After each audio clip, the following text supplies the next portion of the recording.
হযরতে উসমানকে বললেন, উসমান রে, আমারে কেউ কষ্ট দেয় নাই, ব্যথা দেয় নাই। এরে উসমান, তোমার তো অনেক টাকা, অনেক সম্পদ, তোমার কাছে আমি একটা জিনিস চাই। ওই যে হযরতে আব্দুল্লাহ আনসারীর বাড়িতে যাওয়ার পথে একটা খেজুর গাছ দেখা যায়, সেই খেজুর গাছটার পাহারার দায়িত্ব হযরতে আব্দুল্লাহ আনসারী। এটার চাকরি, এটার ডিউটি করে। আমি আল্লাহর নবী সেই খেজুর গাছটার মালিক হতে চাই। হযরতে উসমান গনি বলে, ওগো আল্লাহর নবী, আপনি চোখের পানি বন্ধ করে দেন, আমার জীবনের সব সম্পত্তি বিনিময় হইল হযরতে আব্দুল্লাহ আনসারী যেই খেজুর গাছটা পাহারার দায়িত্ব, এই খেজুর গাছটা আপনাকে আমি ক্রয় কইরা দলিল আপনার নামে আমি এনে আপনার হাতে দিয়ে দিবা। আল্লাহর নবীর কাছে হযরতে উসমান দৌড় দিয়ে দিলেন। মসজিদে নববী থেকে বাইর হইয়া কাফেরের বাড়ি, মুশরিকের বাড়ি চলে গেলেন। ডাক দিলেন, হে কাফের, হে মুশরিক ব্যক্তি, আসো নাকি বাড়িতে? বলতেছে, কি হয়েছে?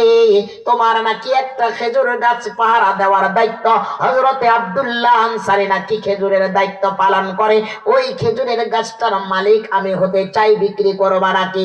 আল্লাহর নবীর এই মাস্টার দরকার খুব। হযরতে উসমানের এই প্রস্তাব যখন পাইলেন, কাফেরদের সব সময় নজর খারাপ, নজর মুসলমান। এই জন্য মুসলমান বাবারে, আপনাদেরকে একটা দাওয়াত দিয়ে যাই, মুসলমান আল্লাহর ঘরের জন্য মুসলমান বাজান রে, পৃথিবীতে যে যা করুক না কেন, যে যা রাজনীতি করেন না কেন, যে যা দল করবেন না কেন করেন, আমাদের নিষেধ নাই মুসলমান। কিন্তু যা যে দল করবেন, কখনো নিজের ঈমানকে বিক্রি করে করবেন না, ঠিক কিনা? এরে মুসলমান, ঈমানি দায়িত্ব। আপনার দল, আপনার নেতা, আপনার নেত্রী, আপনার ক্ষমতা কোনোদিন কবরে যাবে না। আপনার ঈমানের যারা পরিমাণ ঈমান যদি আল্লাহ পাক রব্বে কারীমের কবরে নিতে পারেন, খোদার কসম, যারা পরিমাণ যদি ঈমান থাকে, আল্লাহ আল্লাহ রাসূল বলে অবশ্যই অবশ্যই ওই ব্যক্তি আমার জান্নাতে প্রবেশ করবে। এই জন্য মুসলমান সব বিসর্জন দেব, হাত লাগলে হাত দেব, দেহ দেব, কিন্তু ঈমানকে কখনো বিক্রি করব না, আমার ঈমানকে কখনো নচ্চর করব না। পৃথিবীতে সব বিক্রি করব, ঈমানকে কখনো বিক্রি করব না ইনশাআল্লাহ। হযরতে উসমান গনি ঈমান বিক্রি করবে, এরকম কাফেররা তো ঈমান বিক্রি করার দ্বিধাবোধ করে না, ঠিক কিনা? এই কাফেরদের ঈমান নচ্চরে টাকাই বিক্রি হয়, নড়াচড়া করে, ঠিক কিনা? কিন্তু খাঁটি মুমিনদের ঈমান বিক্রি হয় না। আল্লাহ তাআলার খাবার ঘরে ঘরে যায়। অনেক বাংলাদেশের মানুষগুলো বেদাতি কাজ করে, খাবার গিলাফে ধইরা ধইরা ইহরামের কাপড়টা জ্বলে আর বলে, এটা আমি মরণের কাপড় বানাবো। অনেক জায়গায় গারে উহুদে গেছি, গারে উহুদে পাথরে লেখা লেখা দেয়, প্রেমিকার নাম লেখে, প্রেমিকের নাম লেখা, আর বলে কাবা থেকে নামটা লিখে গেছি, এটা আমার স্বপ্ন পূরণ হবে। আস্তাগফিরুল্লাহ, এগুলা বেদাত বেদাত। এই জন্য মুসলমান, সমস্ত মুসলমান এতটুক মনে রাখবা, ঈমানি দায়িত্ব অনেক বেশি, অনেক কঠিন। সব কিছু করতে পারি, আমার আপনার ঈমানকে আমরা বিক্রি করতে পারবো না, ঠিক কিনা?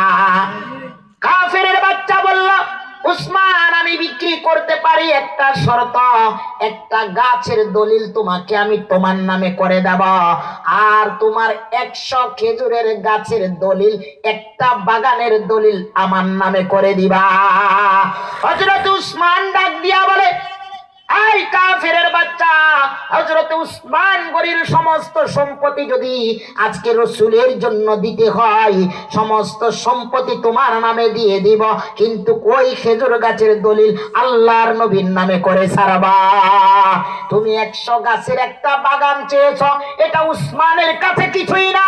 তুমি উসমানের 100 খেজুর কেন, 100টা বাগানের দলিল যদি চাইতো, তাহলে উসমান এক চোখের বিন্দু, এক চোখের পলক তোমাকে দলিল করে দিত। সুবহানাল্লাহ।